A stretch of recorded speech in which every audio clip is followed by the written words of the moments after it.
Jason Baffrey, we are live, sir. Hey, everybody, and welcome to Coach Talk TV, where we believe that coaching and coaches are an essential part of human development. You'll learn how having a guide in your own personal development can change your life, improve your relationships, and enhance your work experience. I'm Jason Baffrey, and this is Rhonda Boyle. You're watching Coach Talk TV, where we believe that coaching, we have, and we believe in coaches, but we have coaching conversations that matter. Yes, we do. And you know what else we have? Hashtag first world problems going on right here on Coach Talk TV. So hopefully you have joined us live on YouTube as our Facebook feed was hijacked. Having issue.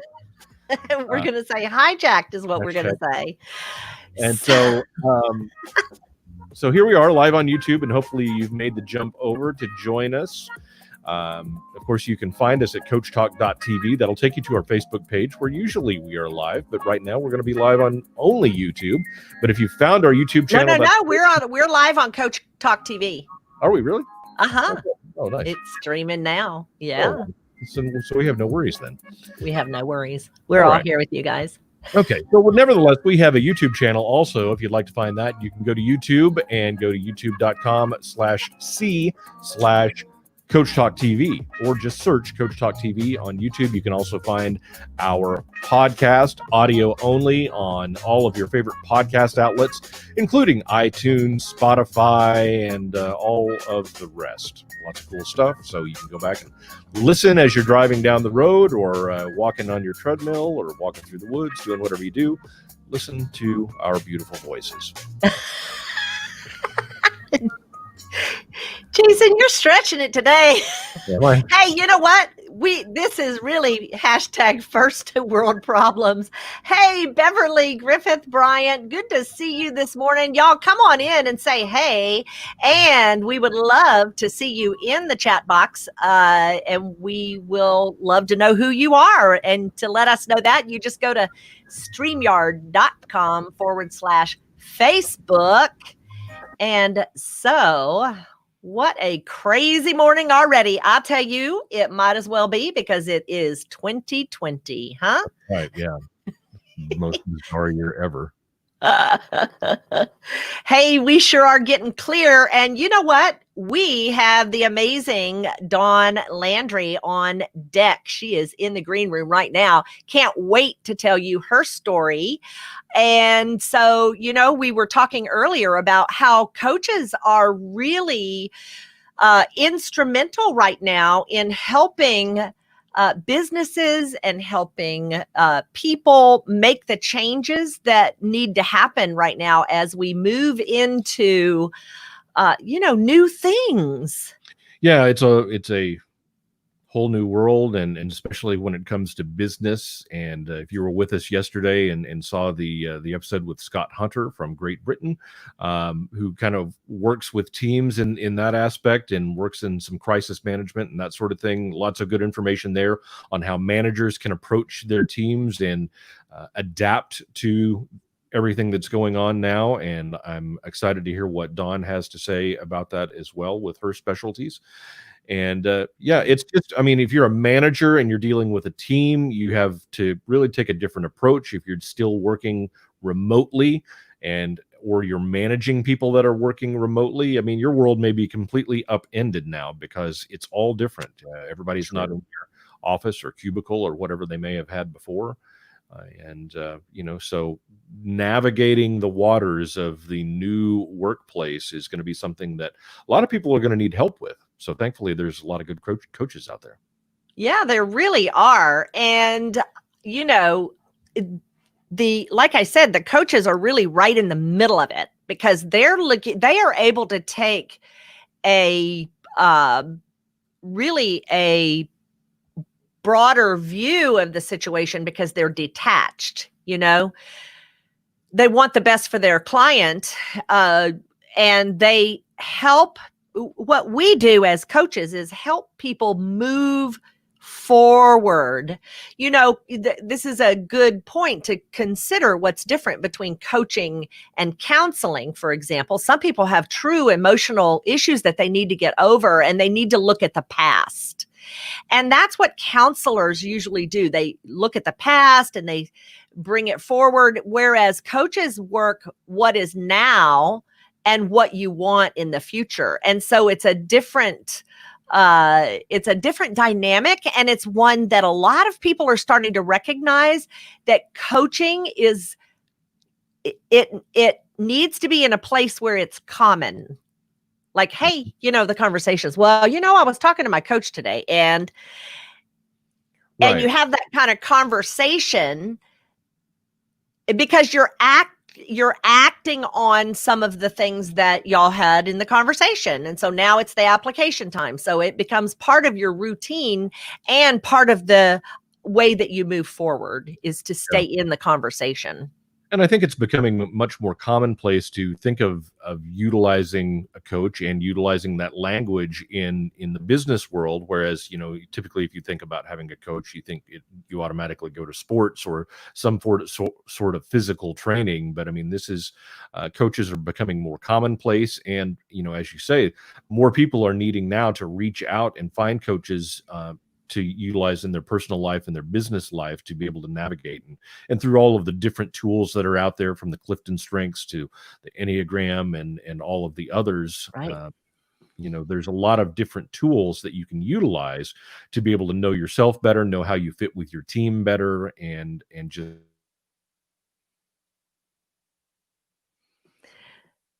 I think I might start dancing over here, because it looks like Jason, or maybe it's me, is frozen, and I'm not sure which one.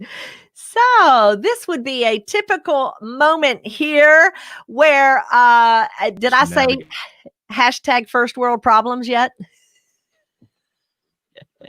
Was that just me, or was that everybody? I think that was you, sir. And you know what? I'm just here dancing with the people. That's it. That's what I'm here for. Everything went black on my screen. I was like, okay. We saw every bit of that, Jason. Okay. I'm glad I didn't do anything too stupid.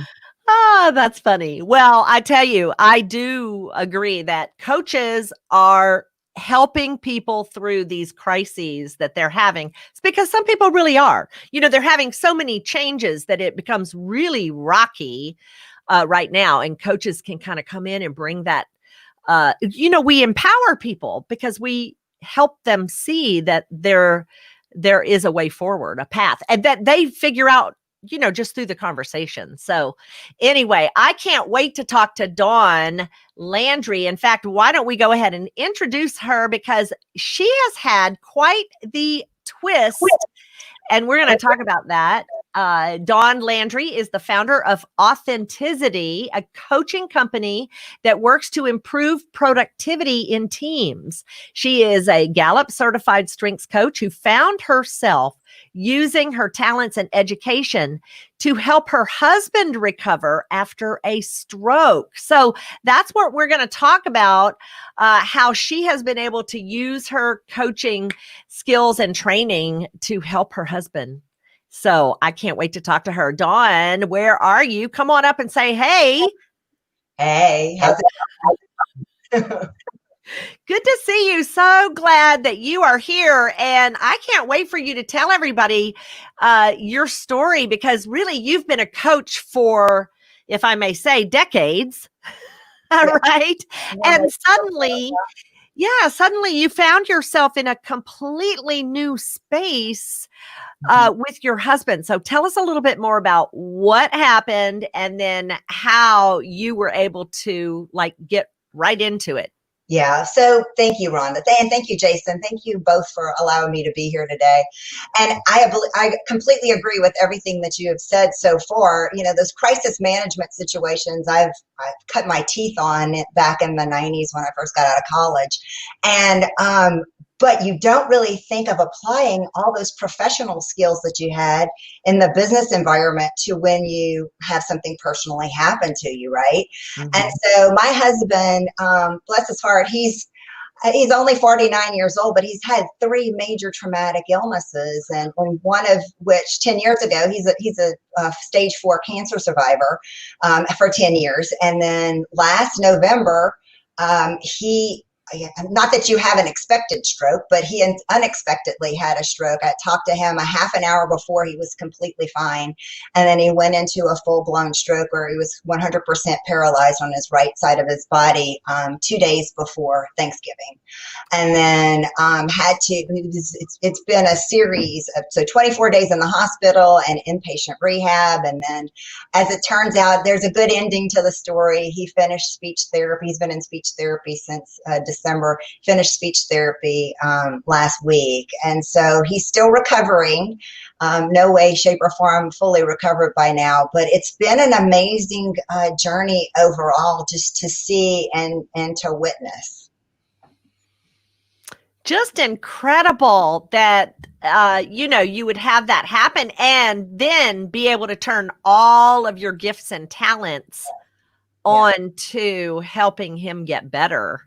You know, Rhonda, so I am the most unintentional caregiver you would ever want. I am non-emotional, non-maternal, non-healthcare oriented whatsoever. If ever you would not want somebody to be your caregiver, it would be me.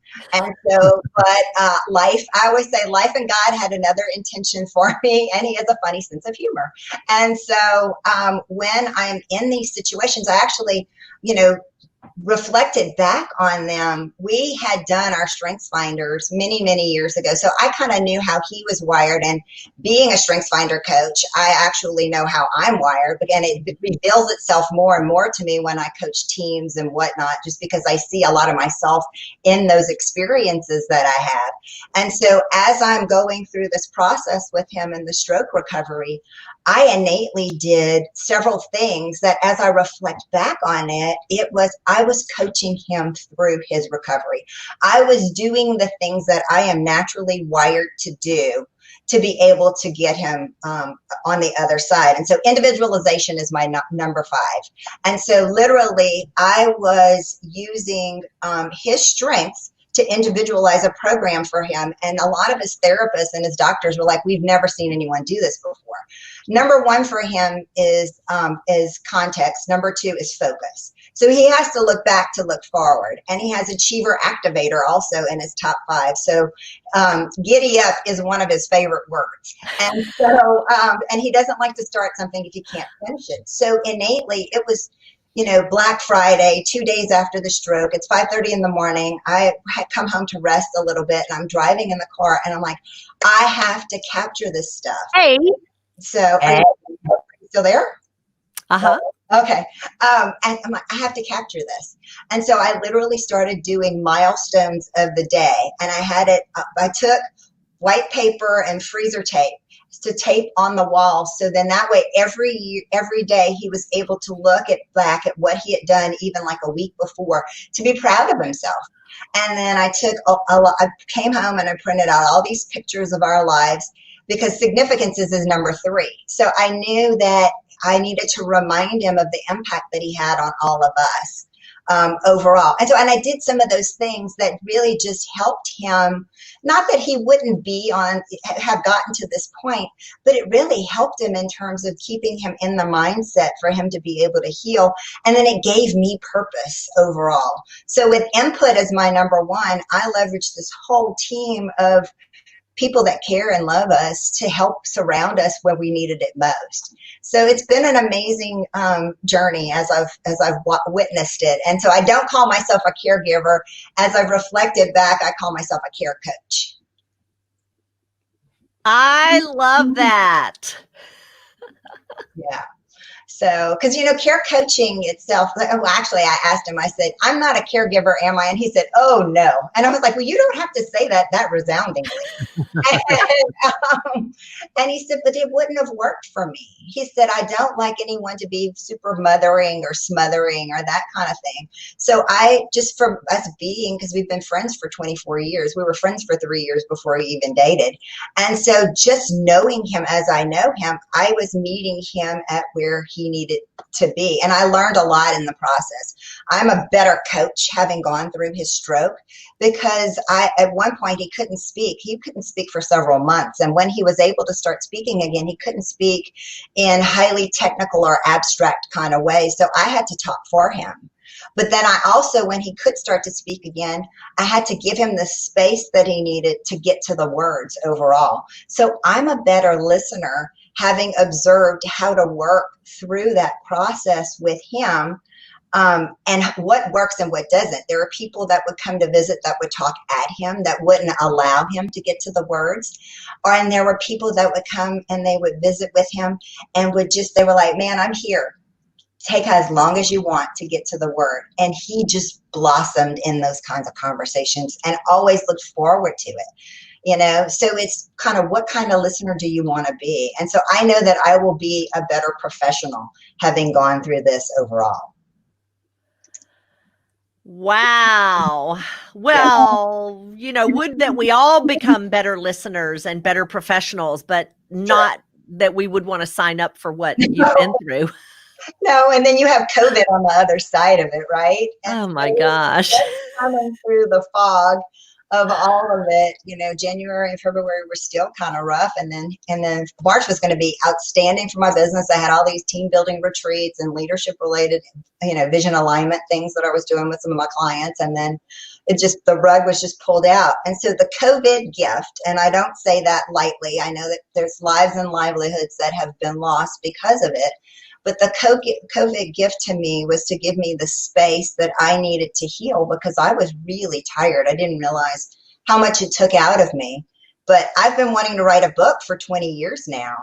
And the COVID gift is that it gave me the opportunity to write a full-blown book about care coaching. Wow. Yeah. So tell us about that book. It's called Armored. Is that correct? It is called Armored, and so I have a big faith, if you can't tell, Jason. And so for me, Ephesians 6:11-18 is my favorite Bible verse, because it's putting on the full armor of God, and it's equipping yourself with whatever you have at your disposal. Whatever wiring you have from your past, whatever strengths you have from your past, you take those into whatever battle you have. So that's why it's called Armored. No, that's great. And let me pull this up. I don't know how this is going to work, but yeah, that's the book cover. Yep. And we are working on the innards right now in terms of it being an interior design. The goal is to release it at the beginning of August. It really just depends upon the publishing, the printing houses in terms of their timing. I'm hearing that they're being delayed. So I hope to come back and tell you a little bit more once it's actually released, but it will be ready for release soon. And in it, I give lots of advice and from lessons learned and little tips and tricks. Like I said, input and ideation are in my top 5. So I'm like, ideas are like popcorn for me. They just come out. And so I'm just willing to share whatever I can to help anybody to get to the other journey. When the person you love most in the whole world is ill, you want to do whatever you absolutely can to get them to the other side. Yeah. So did you write this kind of in the midst It's interesting because of like in the way that you approached it? Yes, I actually captured every day what was going on with us, because I posted every day on Facebook to update our family. It was very cathartic for me because it was a way for me to say my prayers. But I also knew, I kept telling my husband, you are still here on this earth because your testimony of God's goodness will be of benefit to other people. We have to document this. So it was always in the back of my mind that I needed to get this message out. After having so many illnesses, so many battles, I knew that we needed to capture it. Oh, that's just fantastic. Mm-hmm. I mean, you had the ability to do that and were able to record that process as you did. And then your willingness to be authentic and share that with other people, I think is just a great gift. Thank you. It is. It's like you have a new mission. I do.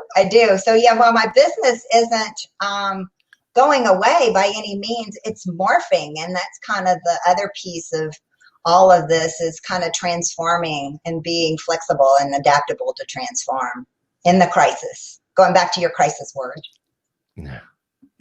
Not everybody is able to do that, Dawn. Would you say that is, I think you are uniquely gifted. However, I understand that through the process of writing the book, you realized that you had an actual process, or you had certain things that you did that everybody in a crisis like that would want to do. And that's what makes it so important.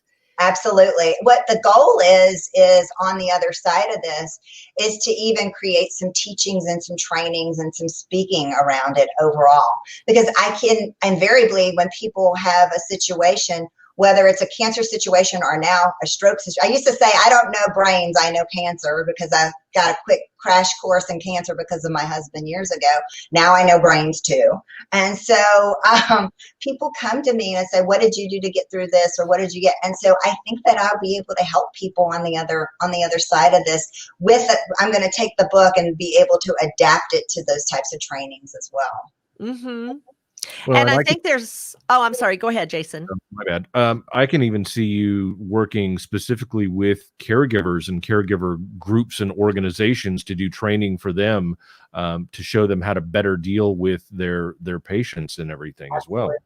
Absolutely. Yeah, I don't think that like I have a vision to work with other patients. I know my patient specifically. I know what works in terms of motivating him. My real passion is to work with other care coaches and caregivers, whatever they, in my research, they don't even call it caregiver in other countries. In the UK and I think in Australia, they call it carer. So whatever you call yourself, whatever nomenclature, works best for you. I think that there is a passion there for me to help other people in that regard. Well, it's not just that. You have a strategy. Mm-hmm. And so this is where in the middle of a crisis, oftentimes we wring our hands and we're so focused on what's wrong that we can't see, we're just like surviving. We go immediately into survival mode. Yeah. And so what you're offering people through the book and through the training in the future for sure is the opportunity to not just survive, but to actually have renewed purpose and to actually see the path forward. Absolutely. Which is what they're missing in that moment. Well, and it's taking care of yourself. And it's also, here's the thing that's kind of like the taboo statement too, when you're a caregiver, is that all the attention goes to the patient, and then you are so exhausted. I mean, they have a full team of nurses and all these other people, but you as the primary caregiver are so exhausted and depleted that you sometimes may lose your identity. Mm-hmm. You are very, very hard on for me, I was very, very hard on myself coming out of it. There was a span of time where I thought that I was going through a little depression because of it, because I call her the drill sergeant. So I have command as my number 6 from a StrengthsFinder standpoint. Yeah. And my husband used to one time said, "Are you sure it's not demand?" And because she is very demanding for me too. But she sits on my shoulder and she's like, "You should be able to do this. Why can't you do that? You were so." What I do is I envision that she's like the drill sergeant is what I call her. I flick her off my shoulder. So because it's those kinds of things, we are worse to ourselves, right? In those types of situations. And it occurred to me, if I would never talk to a dear friend the way I was talking to myself. And then B, if I did, they wouldn't be my friend anymore, right? And so where can you catch yourself in those types of situations to be kinder to yourself also? Mm-hmm. I think that's so important. I think many times our self-talk is what really gets us in trouble and holds us back. And for you to have a path to try to overcome that, I think is really great. Most definitely. Mm-hmm. Yeah, because sometimes there's actually 2 patients. Mm-hmm. In reality, there are 2. Yeah. And one of them has emotional needs that need to be taken care of more than the physical, perhaps, So I can sure see how that is it's helpful to be able to have a strategy and a way through. Mm-hmm. Well, and it's what So, works for one person doesn't work for another. How we carry our crosses is completely different, every single person. So it's customizing something that and realizing and having a self-awareness to know what works for you overall. mhm. The other side. Yes, and the again, when you're following a plan or a specific strategy or an outline, like you have a guidance, so Mm-hmm. to speak, Yep. then you're no longer on autopilot. You may still be numb, Mm-hmm. but you're at least in a structure in this moment. And that's what people, I think, need when they're in that situation. Absolutely. At the end of the book, I have the top 10 key battle lessons that I have, and then I ask a care coach question. But I do that at the end of every chapter throughout the book as well. So it lends itself to really helping you to ponder and kind of guiding you through the process in terms of creating something that works specifically for you and your patient. Mm-hmm. Don, obviously knowing Clifton's strengths, you've mentioned that your strengths and your husband's strengths a couple of times, but how important was it to be able to have that information to rely upon and know not only yourself, but your husband that well and know those kind of key points and key strengths that were necessary to, I mean, you even mentioned significance, and doing things to specifically reach to his significance. So how important was it, do you think, to know that information? It was crucial to know that information, Jason, because I will tell you, it explained a lot, right? And knowing and even having an awareness about myself in terms of what I was doing to be able to, because I had some of my friends who were like, how do you know how to do that? I'm like, it's wired in me. And it's because of my strengths, and I'm playing to the strengths in terms of the things that I know how to do best, rather than throwing up my hands and say, well, I'm not a caregiver. I'm not gonna, I'm not gonna do anything. It let me be what I was overall. And then specific to him, it allowed him to be able to, to freely, and I don't use the word recover or restore, because he's not going to be the same place as he was before the stroke. Like, I'm not the same place that I was before the stroke. We're giving each other the freedom to be who we're going to be next.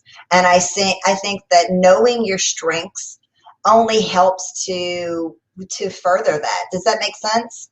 Yeah, absolutely. Without having that as a guidebook in terms of who we are, we were both we have this common language between each other. It deepened our relationship by doing it several years ago. It's like, oh, that's why you do it. And then now it's even further created a stronger foundation for our relationship. Yeah, that's great. So was your husband into strengths? I mean, was he fully aware? I mean, obviously living with you and knowing that he would pick up some of it, but had he made the full buy-in yet? He actually had me do the assessment for some of his colleagues, or even some of his acquaintances. He totally bought in. He had them posted in his office. He knew, he really believed it, and he would use it as terminology to explain it. When I'd say, well, we have this huge to-do list, why haven't you started? And he's like, that's my activator achiever. I don't want to start anything that I can't finish. I'm like, all right, using it in reverse towards me. But Well, here's that's the great. thing. I And you, think his significance. yeah, you mentioned how it had helped your relationship, and I really feel like knowing those strengths in each other is probably one of the most useful relationship tools that I've ever ran across, Yep. As far as marital relations and things like that, but even business relationships. And it's just so important, I think. But I mean, especially you've proven now that, I mean, even in the worst case scenario, how important that knowing those strengths and knowing each other in those ways can be helpful. Absolutely. Yep. Absolutely. It's the empathy, right? Just having an awareness that not everybody can think the way that you think. Yeah. It helps to better every relationship out there.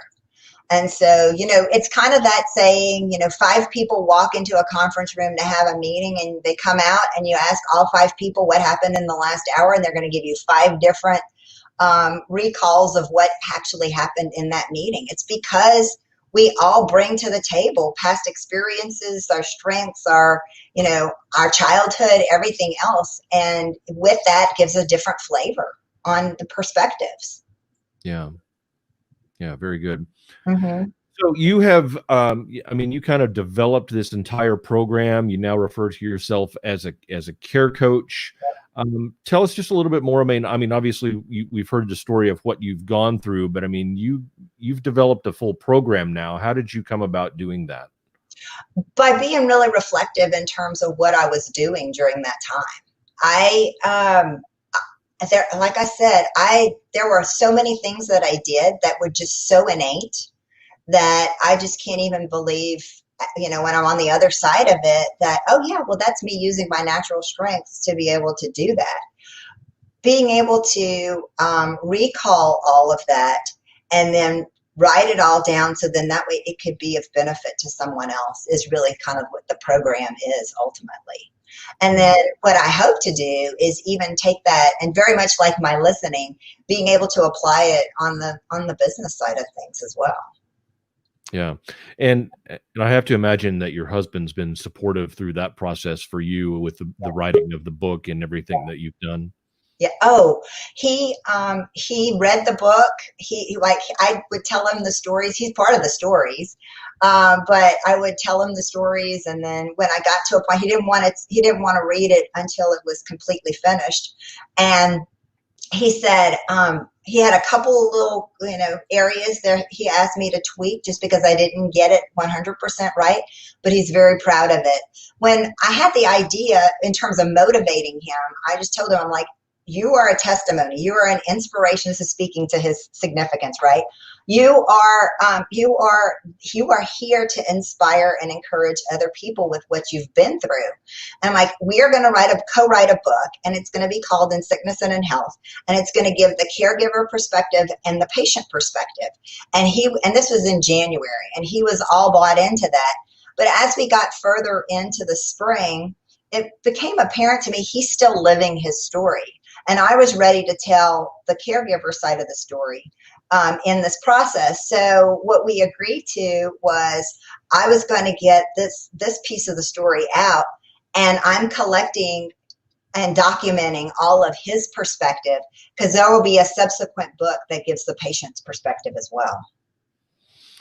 That's really fantastic. And I really think for your husband to, I can imagine as a man, there's a certain amount of pride, and we don't want to be thought of as having weakness. And, a lot of times we don't want to talk about sickness and things like that. So for him to be willing to share the story in that way, I would imagine had to have been a little bit difficult for him. But how much strength he shows being willing to do that and share that to be able to help other people, I think is just tremendous. Well, Jason, it's not like I just all of a sudden started documenting and putting his private stuff on Facebook.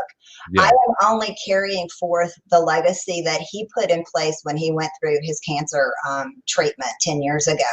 So I remember he started chemo, and the very first day they said, pack a bag, you're going to be here for 13 hours. We have to test all this medicine and everything else. And so those were the days before our phones actually had cameras on them. And so he had packed the camera in his backpack. I didn't know what he had packed. And so he said, reach in the bag and grab my camera. And I said, why? And he said, well, I want to document every week throughout the journey. And me, of little faith at that time, basically, and my brain immediately went to, oh, what if he doesn't survive?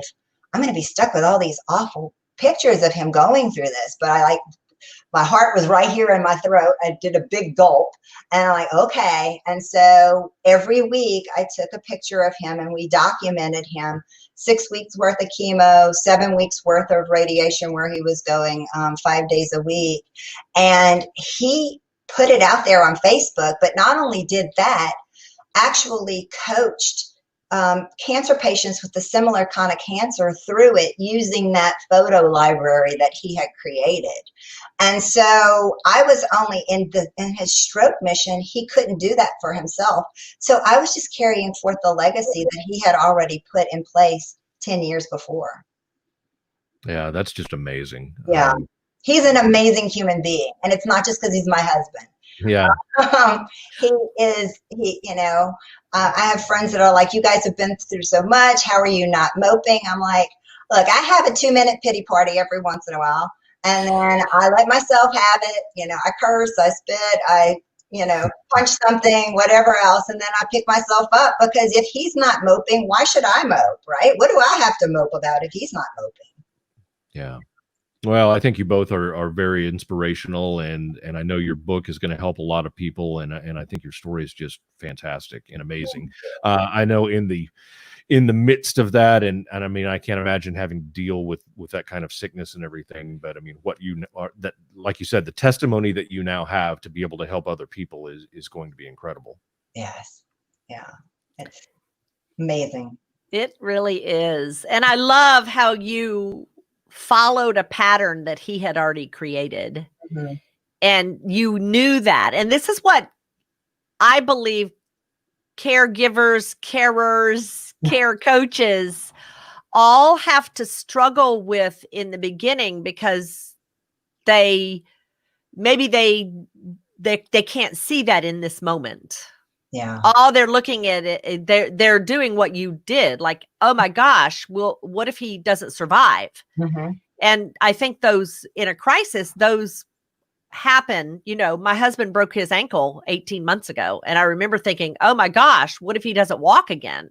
Oh, yeah. Because it was months. It was a year, actually, before he was able to walk. And he still, every once in a while, so you do go through those struggles, and you don't, it's very interesting if you're able to start to recognize the way out. Mm-hmm. And that's what you are trained in helping other people do. Yeah. That you were then, you were able to use it for yourself. So that's an amazing thing. Well done. Thank you. Thank you for letting me come on and share my story. It's exciting even for me to just be at this point on the other side of it, Yeah, I know, right? And still more to come. And so we want to have you back for sure when he can come with you. That would be kind of fun, wouldn't it? No, it would. It would be fantastic. It'd be our honor to do that. So. Yeah. Wow. Dawn, help us know or direct people where they can find you. We're going to make sure we put our people in touch. Yes. So you can find me on LinkedIn. You can find me on Facebook. I'm Dawn F. Landry. My maiden name is Fontenot, so good Southern Louisiana name. So Dawn Fontenot Landry, but it's Dawn F. Landry. Soon coming is dawnflandry.com. That's where we'll sell the book. The book will be on Amazon as well as on Ingram Spark. So we'll get through Nook and Kindle and all of those different distribution channels as is. But I'm really excited. It's a very exciting journey. It is. And your other website is Authenticity.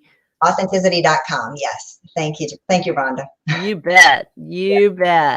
All right. Well, thank you again for coming on. And you guys reach out to Dawn if you are in, especially if you're in a situation, in a crisis, or you have someone close to you that you need coaching around. She has got the goods for sure. So thanks again for joining us. Thank you, Dawn. Thank you, Jason. I really appreciate it. You bet. Wow, what a fascinating story, and what a blessing that she was able to do so much, with what she had.